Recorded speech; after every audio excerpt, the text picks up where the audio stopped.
মোদীক clean chit দিয়া ৰায় সলনি হ'ব নেকি? ৰাফেলক লৈ আকৌ অস্বস্তিত মোদী চৰকাৰ। ৰাফেল ৰায়ৰ পুনৰ বিচাৰ কৰিবলৈ মান্তি উচ্চতম ন্যায়ালয়। মোদী চৰকাৰক ক্লিন চিট দিয়া ৰায়ৰ পুনৰ বিচাৰৰ সম্ভাৱনা।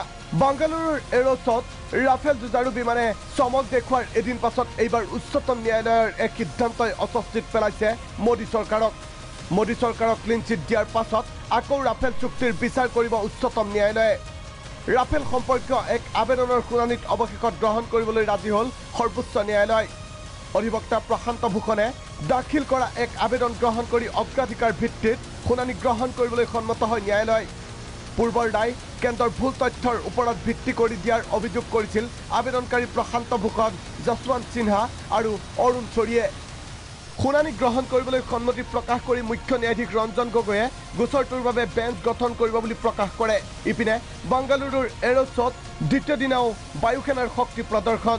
সম্পূৰ্ণ দেশীয় প্ৰযুক্তিৰে তৈয়াৰী যুঁজাৰু বিমান তেজছ। বুধবাৰে বায়ুসেনাত চামিলৰ এদিন পাছত তেজছ উৰুৱাই সেনাপ্ৰধান বিপিন ৰাৱতে। National desk, Prag news.